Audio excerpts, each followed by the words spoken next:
জাল হাদিস আপনি কী করে ধরবেন? নবীর যা ঘটনা সেইগুলোকে হাদিস বলে। আমি একটা ভালো জিনিস আপনাদের শোনাই, তার ওজনটা করবেন আপনারা। নবী সাল্লাল্লাহু আলাইহি সাল্লামের কাছে একটা লোক এলো, এসে বললে, হে আল্লাহর নবী, আমার একটু উপকার করুন। বলে কি? আমি খুব গরিব লোক, আর এই ছেলেটা এত মিষ্টি খেতে চায়, এত মিষ্টি আমি কোথায় পাবো? আপনি একটু মাথায় হাত বুলিয়ে বলুন যে তোর বাপ গরিব, বেশি মিষ্টি খাস না। বললে আচ্ছা ঠিক আছে, তুমি আর দিন 10 পরে এসো। তখন ট্রেন বাস ছিল? উত্তর নেই। ট্রেন বাস ছিল না, অটো ছিল না, টোটোও ছিল না, হোটোও ছিল না, সব হেঁটে যেতে হতো। আর যারা বড় লোক তারা উঠে যাবে, নাহলে ঘোড়াই যাবে, গরিব লোকরা তো হেঁটেই যাবে। কষ্ট করে 10 দিন বাদে আবার ছেলেটাকে নিয়ে এলেন। বলে হুজুর, আপনি 10 দিন বাদে বলেছিলেন আসতে, একটু করে দেন। ও আচ্ছা, তুমি আর 12 দিন পরে এসো। আবার বাচ্চারা চলে যায়, 12 দিন পরে। এইরকম 2-3 বার ঘোরালেন। বলে আর একবার এসো, বুঝলে, আর 7 দিন পরে একবার এসো। 7 দিন পরে বললে, বাবা তোর বাপ গরিব, এত মিষ্টি খেতে চাস না, বড় হলে খাবি। বেশ, আচ্ছা। বলে হুজুর একটা কথা বলবো? বলো। কথা কেন বলবে না, বলো। নবী সাহেব সাল্লাল্লাহু আলাইহি সাল্লাম খুব মানে অধিকার দিতেন, তোমাদের যা কিছু জানার দরকার আমার কাছ থেকে জানো। বললেন বলো। বলে হুজুর, এই ছোট্ট কথাটা প্রথম দিনে বলে দিলেই তো হতো, এই এত ঘুরি ঘুরি আমাকে একটু কষ্ট হলো। বলে দেখো, আমি মিষ্টি খেতে খুব ভালোবাসি, আমি মধু খেতে ভালোবাসি, হালুয়া খেতে ভালোবাসি। তো আমার নিজের ওই মিষ্টি খাওয়া অভ্যেসটা আমি ছাড়তে পারিনি। আমি কি করে বলবো যে তুই মিষ্টি খাস না? এটা জ্ঞান হচ্ছে না, হচ্ছে না? আল্লাহর কসম, এটা জাল হাদিস। যদি বলি তাহলে এত ভালো কথাটা এখানে বলবে না? না, এটা জাল। এতে কি নবীর ক্ষতি হলো? কি ক্ষতি হলো আপনি তো ধরতে পারছেন না। নবী সাল্লাল্লাহু আলাইহি সাল্লামকে যদি আল্লাহ বলেন যে এইটা করো, 1 সেকেন্ডের মধ্যে তিনি রাজি হয়ে যাবেন না? যাবেন না। কিন্তু বিড়িখোরকে যদি বলে তুমি বিড়ি খাওয়া ছেড়ে দে, তাই আবার ছাড়তে পারি? ডেলি 1 তারা করে খাই। 1 তারায় কটা থাকে? বলে 25টা। 25টাই খেয়ে নিস? বলে হ্যাঁ। ছাড়, একটু একটু করে ছাড়। তো তাহলে ঠিক আছে, পরীক্ষা করি। 1 তারায় 25টা আছে, 24টা খেলো। তারপর দিন 23টা, তারপর দিনে 22টা, 21টা, 19টা, 18টা, 17, 16, 15, 14, 13, 12, 11, 9, 10, 8, 6, 5, 4, 3, 2, 1টা আছে। আর 1টাকে 2বার খেলো, খেয়ে ছাড়লো। আল্লাহ নবীদের চরিত্র কি বিড়িখোরদের মতো নাকি যে ওই এতবার করে তাকে চেষ্টা করতে হবে? যখনই আল্লাহ বলবে সঙ্গে সঙ্গে।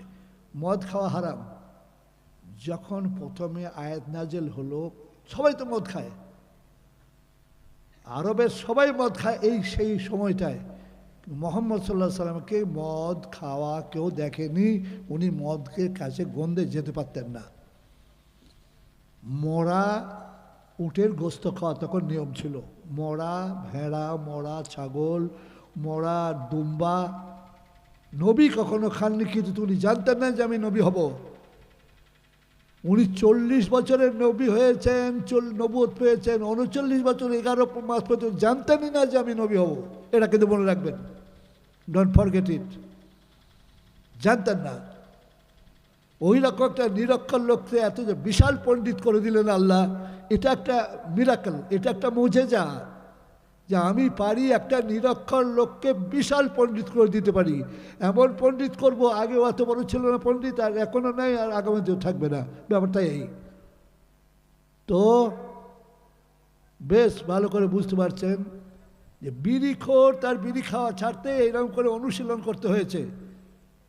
কিন্তু নবীকে যদি বলা হয় এই কাজটা তুমি করো, যত কঠিনই হোক, তিনি সেটা মানবেন না? মানবেন না? বলুন। আপনি এটাও শুনবেন, আমার কথা আপনাকে উল্টো লাগবে। আল্লাহ এখানে জাতিকে পাঠিয়েছে, যত মানুষ আমরা আছি, কি নবী আর কি সাহাবী আর কি আপনার সাধারণ মানুষ, সকলকে আমরা আল্লাহ পাঠিয়েছেন পরীক্ষার জন্য। কিসের জন্য? কাকে কিভাবে পরীক্ষা করছে? কাউকে অভাব দিয়ে পরীক্ষা করছেন, কাউকে ধনী করে পরীক্ষা করছেন, কাউকে অসুখ দিয়ে পরীক্ষা করছেন। পরীক্ষা সবারই হবে, তবে আমরা সাধারণ মানুষ, আমাদের পরীক্ষা সাধারণ। নবীরা অসাধারণ মানুষ, তাদের পরীক্ষা সাধারণ না অসাধারণ? আপনারা বলুন। অসাধারণ। এবার আমি যেটা নতুন বলছি এইটা আপনাকে ভালো লাগবে না। কি? অনেক সময় আল্লাহ নবীদিকে হারাম কাজ করতে বলতেন, এইটা আপনারা মানতে পারছেন না, আমি বুঝতে পারছি। আপনারা যে এটা মেনে নিতে পারছেন না, এটা যে আমি বুঝতে পারছি, এটা কি আপনারা বুঝতে পেরেছেন? পারেন নাই। বলছি এবার, মানুষ খুন করা ছোট পাপ না বড় পাপ? সগীরা গুনাহ না কবিরা গুনাহ? মুখ খুলুন। কবিরা গুনাহ। আল্লাহ ইব্রাহিম আলাইহিস সালামকে বলছে, ইব্রাহিম লাব্বাইক হে আল্লাহ, আমি তোকে পরীক্ষা করব। আলহামদুলিল্লাহ করুন। তুই পৃথিবীতে কোন মানুষকে সবচেয়ে ভালোবাসো? বলে আমার ছেলেকে ইসমাইলকে। কেন? বলে ও আপনাকে এত ভালোবাসে আল্লাহ ফানাফিল্লা, ও আপনার জন্য জান দিয়ে দিতে পারে। মা বাপকে খুব ভক্তি করে, আমাদের জন্যে সে খুব একটা ওবিডিয়েন্ট ছেলে। ওর আমি কোনো ত্রুটি বিচ্ছুটি খুব বেশি পাই না, এত ভালো ছেলে। বলে ওকে তুমি জবাই করো, অমুক জায়গায় গিয়ে জবাই করো, যদি মায়া লাগে চোখে কাপড় বেঁধে জবাই করো। যেমন বললেন সঙ্গে সঙ্গে উনি রাজি হয়েছিলেন না হননি বলুন? একটু আগে তো বললেন কবিরা গুনাহ। আল্লাহর পরীক্ষা করার অধিকার আছে না নেই?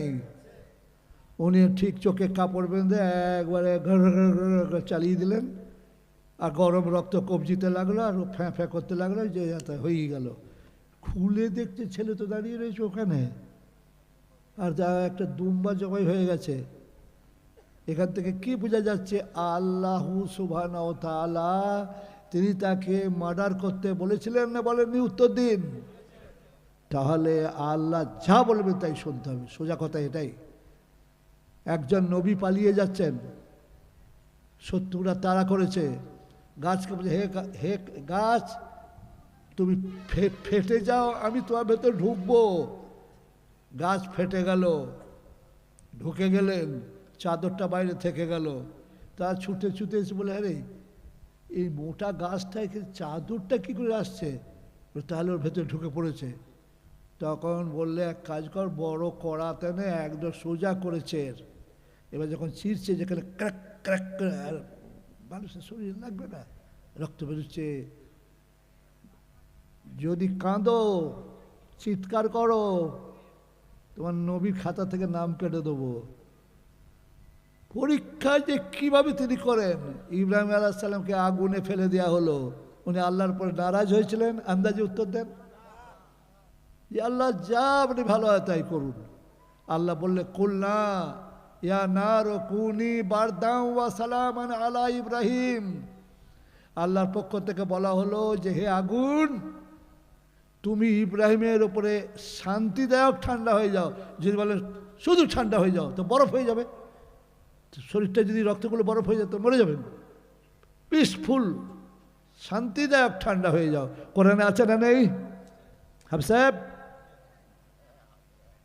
তাহলে বেশ বুঝতে পারছেন। মারামারি করছে, যান যান, কেউ উঠবেন না। কি হলো? আমোদ করছে। আচ্ছা করুক, বাচ্চা ওদের আমোদ করার বয়স, করুক। এবার বলছি যে আমি কথা দিচ্ছি আপনাদের, আপনার স্ট্রোক হওয়ার ওষুধ আমি শিখিয়ে দিয়ে যাচ্ছি, কিন্তু একটু সবুর করুন, সবুর করুন। তাবিজ যারা নেন,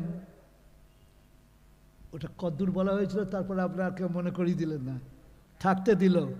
সকালবেলায় ওয়াদা করলো কি চলে যাব, এসে বলছে আপনারা মুসলমান? বলে হ্যাঁ। একটা কথা বলবো। কি আর বলবে, অনেক তো বলেছো, আর বলতে হবে না, আমরা চলে যাচ্ছি। বলে আমাদের যে লিডার, তাকে সাপে কামড়েছে এবং বিষ এত বেশি হয়ে গেছে যে ওর মুখ দিয়ে লালা ফেনা বেরোচ্ছে, ফেনা, আর চোখ বন্ধ হয়ে গেছে, মরেই যাবে মনে হচ্ছে, বাঁচবে না। তোমরা কিছু জানো? বলে আল্লাহর ইচ্ছায় অনেক কিছুই জানি, কিন্তু তোমাদের কোনো উপকার করবো না। আমির সাহেবের রাগ হয়ে গেছে। করবেন না, আপনাদের পায়ে পড়ে বলছি, যদি জানেন একটু কিছু করুন। বলে যেতে পারি, 30টা মোটা মোটা ছাগল দিতে হবে, মোটা মোটা ছাগল। বলে যটা মন বলবে তটাই তো, আপনি তাড়াতাড়ি আসুন। গিয়ে উনি সূরা ফাতিহাটা পড়ে ফু দিচ্ছেন, আর সেই যে জায়গাটায় সাপে কামড়েছে সেখানে রক্ত বেরিয়েছে সেখানে মুছে মুছে দিচ্ছেন।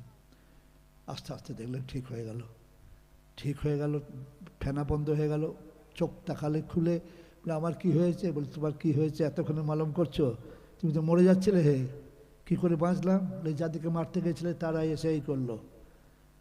হ্যাঁ, ওদেরকে কি দিতে হবে?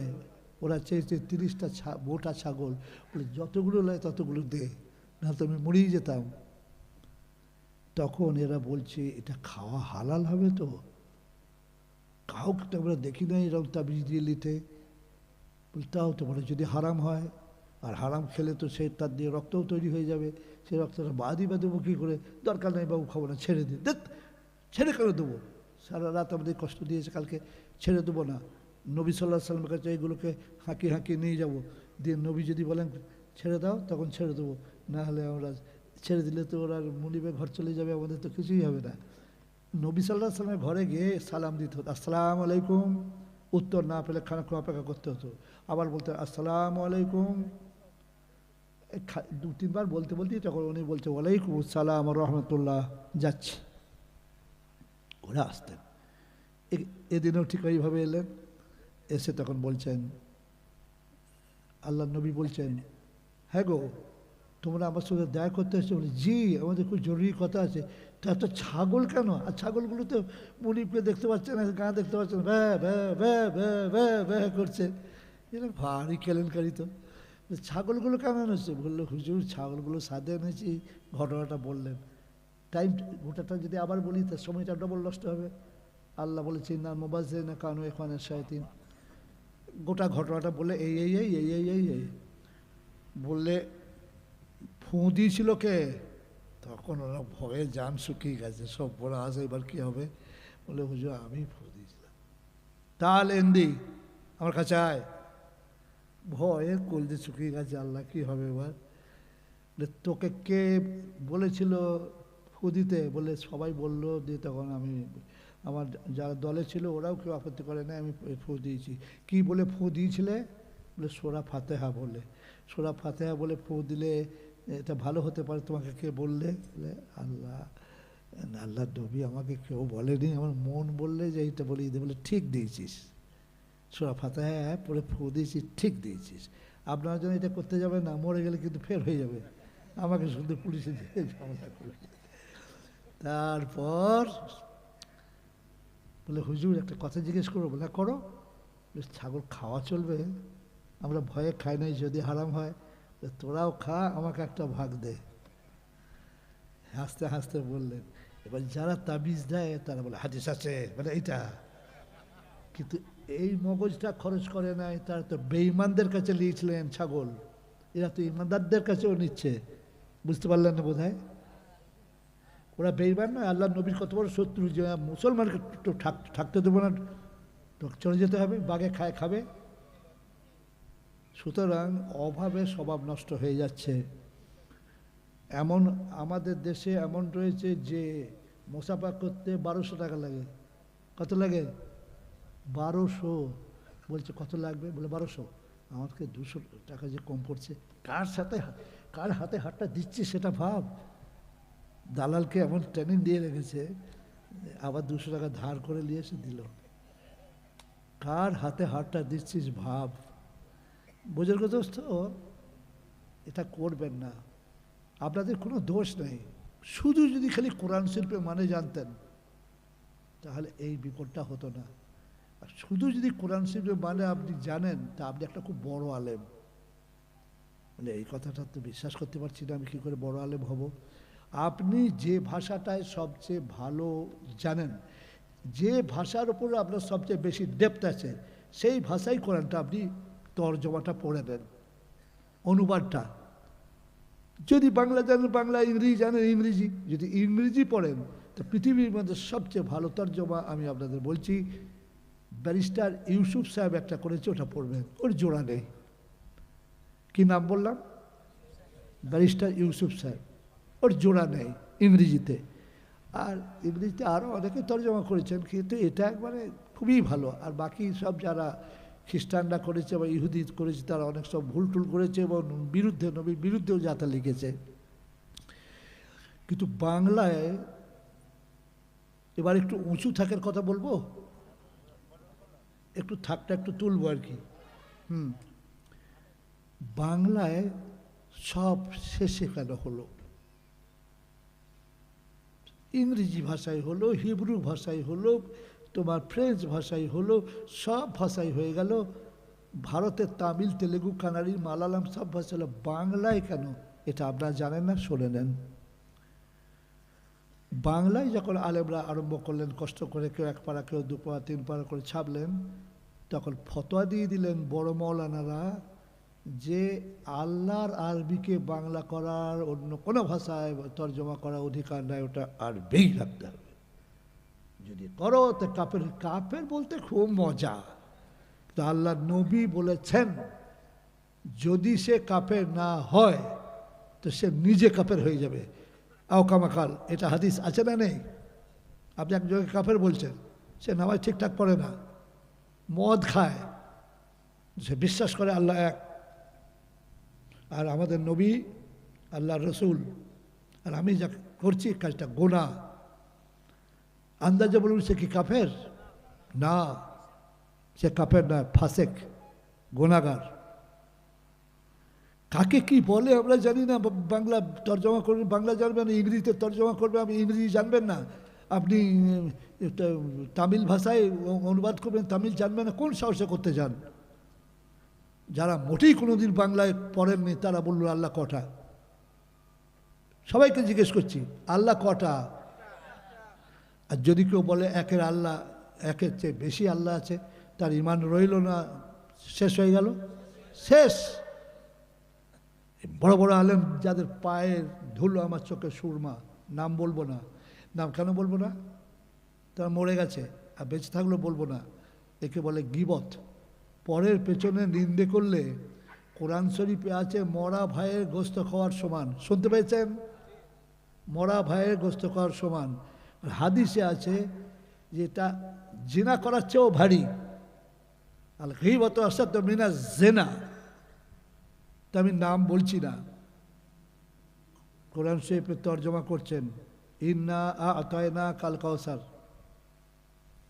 বাংলা করছেন, ব্র্যাকেটে লিখেছেন হে মোহাম্মদ আপনি বলুন। শুনতে পাচ্ছেন? হে মোহাম্মদ আপনি বলুন। এটা কিন্তু এতে নেই। কি বলুন? আমরা আপনাকে হাউজ দিয়েছি, কাউসার হাউজ, কাউসার হাউজ দিয়েছি। এটা আমরা হবে না আমি হবে? আপনি সাহস করে বলুন। এটা আমরা হয়? এটা কুফরি কালাম। বাংলায় করলে এটা কুফরি কালাম হবে, ইমান নষ্ট হয়ে যাবে। এটা আপনি এটা লিখতে পারেন না। আপনি তো আরবিতে তর্জমা করছেন না, ব্যাখ্যা করছেন, বাংলায় করছেন যে। আজ কিছু মনে করবেন না। ইংরেজিতে যদি ইউ বলা হয়, ছোট মাঝারি বড় সবাইকে বলা যাবে না? যাবে না বলুন? ইউ বললে সবাইকে বলা যাবে। আরবিতে যদি বলা হয় আন্তা, ছোট বড় সবাইকে বলা যাবে। কিন্তু যদি মুয়ান্নাস হয়, অর্থাৎ ফেমিনাইন জেন্ডার হয়, তাহলে আন্তাটা মহিলার ক্ষেত্রে হবে আন্তি। শুনতে পাচ্ছেন? মৌলানা বাবারা বলো একটু, আমি ঠিক বলছি না ভুল বলছি? সাঁওতালি ভাষায় আপেরে, কচি বড় মেজো সবাইকে বলা যাবে। তো বাংলায় 3টে আছে, তুই, তুমি, আপনি। কটা আছে? 3টে। কি কি বলুন? তুই, তুমি, আপনি। কচি কাজাগুলোকে তুই, তার চেয়ে বড় সমবয়স্কগুলোকে তুমি, বন্ধু বান্ধবকে তুমি, আর বড়দের শ্রদ্ধার পাত্রদের বলবো আপনি। আপনি এবার বলুন, হযরত মুহাম্মদ সাল্লাল্লাহু আলাইহি সাল্লামকে আল্লাহ আপনি বলবেন না তুমি বলবেন? কি বলবেন বলুন? সহজ কথাটা বলতে পারছেন না? সব তর্জমা করেছেন, হে নবী আপনি বলুন। মানে নবীর ক্ষেত্রে তুমি হচ্ছে, মানে শুধু তুমি নয়, এনাদের বাংলাদেশে গান লিখেছে, আল্লাহ মেঘ দে, পানি দে, কি একটা আছে গো, ছায়া দে রে তুই। কত বড় বেয়াদবি জানেন এটা? একটা ওসির কাছে গিয়ে আপনি যদি বলেন তোর কাছে একটু এসেছি, একটু আমাকে একটা উপকার করতে পারবি, বলবে চাপকে বার করতে একটা লাথ মেরে। এগুলো সাধারণ কথা, এই ভুলগুলো হবে কেন? রাগ করবেন না, রাগ করবেন না। আপনারা এমন কেউ নেই নিরক্ষর লোক, বোধহয় এখানে একটাও নেই। 4, 5, 6, 7, 8 এইসব পড়েছেন অনেকেই। এবার সোজা কথাটা সোজা করে বলুন, আপনাদের জ্ঞান বাড়ুক, আর আপনাদের দোয়াতে আমিও মরবার আগে যেন আপনাদের কাছে অনেক কিছু শিখতে পারি। আচ্ছা বলুন, আরবিতে স কটা আছে জানেন? একটা সিন, কি বললাম? সিন, আর একটা 3 নুক্তাওয়ালা শিন, দুটো হলো, আর একটা সোয়াদ, কটা হলো? 3টে, আর একটা সা, 4টে। আর বাংলায় আছে দন্তস একটা, তালবস একটা, আর মদ্রস একটা। তো আমাদের বুজুর্গ রহমতুল্লাহ যারা সব তর্জমা করেছেন, তারা একটাও স খুঁজে পাননি। তারা দন্তস, তালবস, মধ্যমস একটাও পছন্দ করে, 6টাকে এনেছেন, 6। অর্থাৎ আল্লাহর রসুলটা বলছে আল্লাহর রসুল। আমাদের ধর্মের নাম কি বলো বাবা? ইসলাম। ওটা করতে ইসলাম। সুলেমানটা হলো সুলেমান। তো সর্বনাশ কেন করলে তোমরা জানো না, করতে গেলে কেন? আপনি চিন্তা করুন, যারা একটু কোরআন শরীফ পড়তে পারেন তারা একটা মুখ খুলবেন, বাকি লোক চুপ করে থাকুন। সিন পেশ কি হয়? আমি এটা বলেছি একটু উঁচু থাকার বক্তব্য রাখছি, তারপরে আবার আমি আমার বক্তব্য শেষ করে দিচ্ছি। সিন পেশ কি হয় বলুন? সু। আর সিন ওয়াও পেশ নাউন। সিন ওয়াও পেশ সাও কী করে হবে? সিন ওয়াও যাবার তো বলিনি আমি, আপনি শুনতে ভুল করেছেন। সিন পেশ হয় সু, আর সিন ওয়াও পেশ হয় সু, টান দিয়ে হবে। তার মানে দন্তস্বয় সু আর দন্তস্বয় দীর্ঘ পার্থক্য আছে। বিশাল বড় আলেম, নাম বলবো না, তিনি আবার খলিফা রহমতুল্লাহ আলাইহি বলি, আমিও বলি। রহমতুল্লাহ আলাইহি কি সর্বনাশ করেছে দেখুন। উনি লিখেছেন দন্তস্বয় সু রকার সুরা ফয়াকার তসে হয়াকার ফাতেহা। আল্লাহর কসম করে বলছি, দন্তস্বয় রকার সুরা মানে মদ। ঠিক বলেছি? সুরা মানে কি? মদ। ইংরেজিতে মদের ইংরেজি হলো ওয়াইন, আরবিতে মদের আরবি হলো খামর। তোমার এতটুকু বাংলা জ্ঞান নেই, তুমি সুরা লিখে দিলে মদ।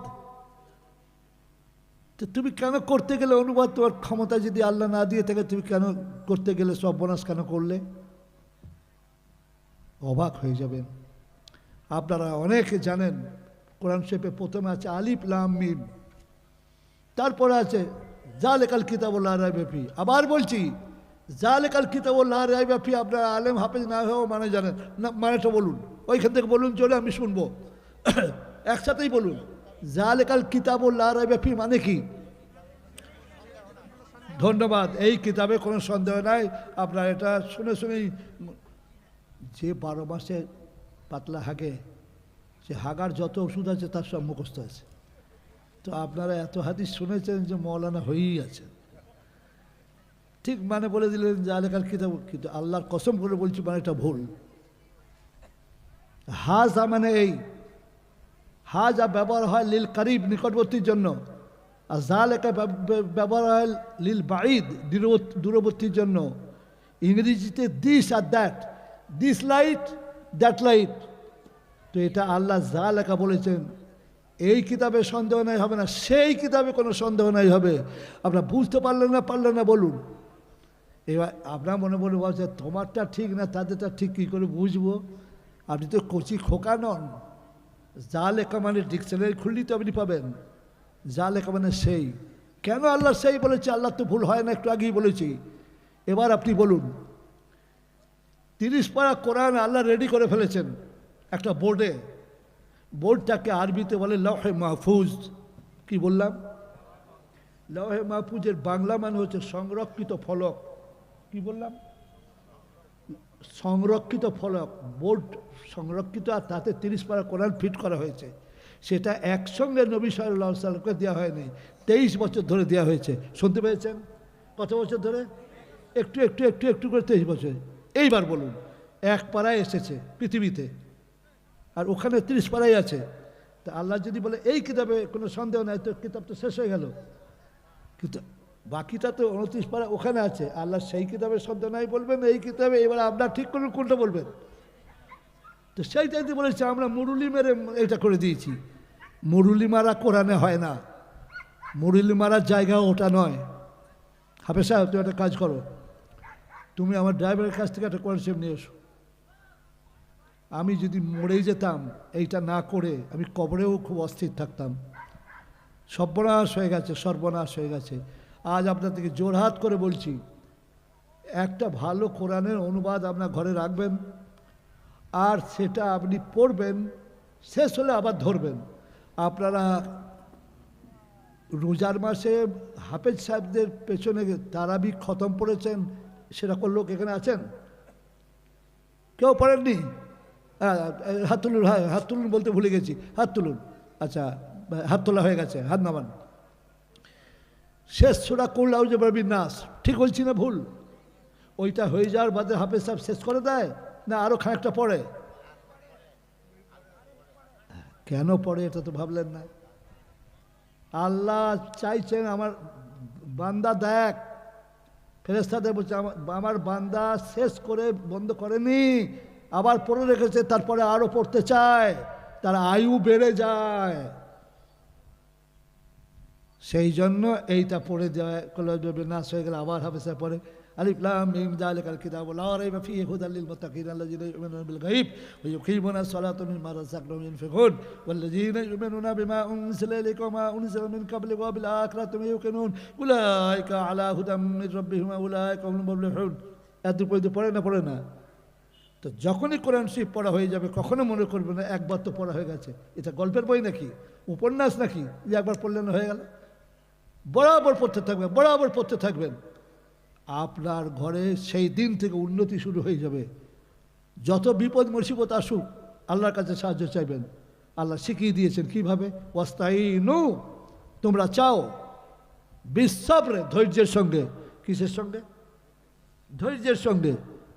এখনই দোয়া চাইলে আমার কালকেই কবুল হয়ে যাবে, খবরদার। আল্লাহ আপনার নয়, হুকুম মতো চলবার আল্লাহ নন, তার হুকুমত আমাদেরকে চলতে। ওয়াস্তাইনু, তোমরা চাও, বিসসাবরে, সবর মানে ধৈর্য, এটা আপনারা জানেন। ওয়াসসালাহ, নামাজের সঙ্গে। আল্লাহ এটাও বলে দিচ্ছেন ইন্নাহা লাকাবীরাতুন, ওটা খুব বড় কথা। ইল্লা আলাল খাশিঈন, যারা আল্লাহকে ভয় করে তাদের জন্য বড় কথা নয়। মায়াটা বুঝতে পেরেছেন? আপনি কোরআন শরীফটা ঘরে আনুন, আপনার কোনো তাবিজের দরকার হবে না।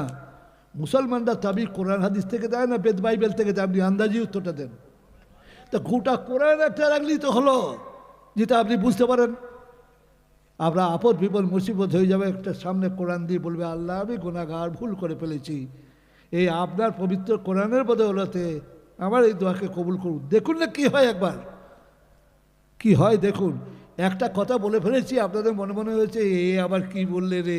হাফেজরা যদি কোরআন শরীফের মানেটা জানে, সে বড় আলেম হবে। আচ্ছা, ওটা প্রমাণ করিনি, প্রমাণটা করে দিচ্ছি। লোক কমে গেছে, মুখ্য সময়গুলো কাটিয়ে দিয়েছেন। আমি বলেছিলাম 10টায় উঠবো, কেন ইনি বিদেশি লোক, তাকে আর একটু আগে তুললেই পারতেন। আর গায়ের লোক, দেশের লোক বক্তব্য তো অনেকবার শুনেছেন। এগুলো খেয়াল করবেন। এত কষ্ট করে এসেছেন, এত ভাড়া দিয়ে এসেছেন, ঠিক হয়নি। যদি বলেন মাদ্রাসায় এরকম হয়, আমার মাদ্রাসায় ছেলে আপনাদের চেয়ে কম আছে? 1000-এর উপর ছেলে আছে, আপনার তো 150-200 ছেলে আছে। ঠিক নয়, এগুলো ঠিক বুঝবেন। আমি একটা তুরস্ক থেকে লোক আনলাম, আর তাকে দেবো 1টার সময় সে বক্তৃতা করবে, এগুলো হয় নাকি? করবেন না এটা। আর আমার এই কথাগুলো বক্তা মৌলানার বরদাস্ত করতে পারছে না। আমরা তো তাবিজ দিই, আপনি তাবিজ দিলে আল্লাহ মাফ করতে পারেন, আপনার অভাব আছে। যদি আমার এমন অভাব হয়, খাবার কোথায় জোটেনি, আমি শুয়োরের গোস্ত ছাড়া কোনো খাবার পাচ্ছি না, সেই শুয়োরের গোস্তটা একটু খেলে আমি বাঁচবো, খাওয়া চলবে না? চলবে না? আন্দাজে বলুন। চলবে। ইসলাম ধর্ম চলমান ধর্ম, ও স্থবির নয়, থামে না, ও চলবে। খুব ভালো করে বুঝুন, একজন ডাকাত খুনি আপনার বাড়িতে ঢুকেছে, ঢুকে আপনার বিবিকে জোর করে ধর্ষণ করেছে, তো তাকে তালাক দেওয়া ভালো কাজ না চুপি চুপি হজম করে নেওয়া ভালো কাজ? আন্দাজে বলুন, শুনবো। চুপি চুপি হজম করে নেওয়া ভালো কাজ না। হজম করে শুধু ভালো নয়, তাকে তালাক দেবেন না, তার এক সোর্সের পরিমাণ কোনো গোনা হয়নি, মহিলার এক সোর্সের পরিমাণ কোনো গোনা হয়নি। ওটাকে বলে ধর্ষণ, ওটা ব্যভিচার নয়।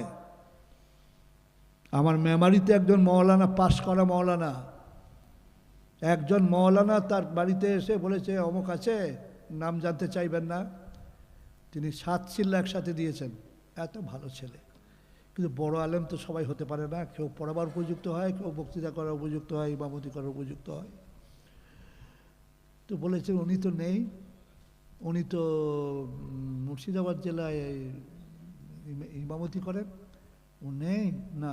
তখন রাত 9:30 এরকম হবে, তাহলে আমি রাত্রে এখন কি করে ফিরে যাই? তখন বলেছে ফিরে যাই, তাহলে থাকুন, রাতে খাওয়া দাওয়ার আমি ব্যবস্থা করে দেবো, আমার একটা কামরা আছে, ওখানে শোবেন, আর হ্যাঁ আমি সকালে চলে যাব। তারপরে ও দেখেছে যে গরিব মানুষ, বলা সাহেব, পায়খানা আছে একটু পাশে, আর পেশাবখানা বলে একটা চট দিয়ে ঘেরা আছে, আর তার একটা ছোটো মেয়ে আছে, এত বড়, আমার হাতের দিকে তাকানো, ছোট, এই বোধহয় 5-6 বছর হবে। ও ঠিক করেছে যে যখনই পেচ্ছাপ করতে বেরোবে আর ঢুকবে, আর আমি যে ধরবো। আল্লাহ রক্ষা করুন, হায় হায় হায় হায় হায়। তারপর পেশাব করেছে, করে উনি আস্তে আস্তে যাচ্ছেন, মেয়েটা শুয়ে আছে, বাচ্চাটা, দরজাটা লাগাবে, একটু টাইম লাগবে, ঝাড়ুম করে ঢুকে পড়েছে, ঢুকেই ব্যাস ধর্ষণ। এবার কদিন পরে মাসে একবার করে বাড়ি আসে, আসসালামু আলাইকুম, ভালো আছে? বলে হ্যাঁ ভালো আছি। শোনো, তোমার অমুক নামে কোনো বন্ধু আছে? বলে বন্ধু তো নেই, তবে আমি তাকে চিনি। সে এই নাম বললো? হ্যাঁ। কখন এসছিল? বলে রাত্রে। রাত কটায়? বলে মোটামুটি 9টায়, 9:30 হবে। বললে সে রাত্রিবেলায় এলো, লোকটা তো ভালো নয়।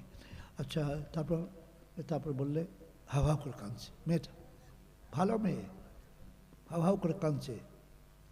তো কাঁদছো কেন বলো? তো খুলে বলেছে এই এই এই বোকা মওলানা একদম, বলে তো তালাক তালাক তালাক। যা, পাণ্ডব অঞ্চলের মেয়ে, সে বাচ্চা লিগে কাঁদতে কাঁদতে চলে গেল, তালাক হয়ে গেল।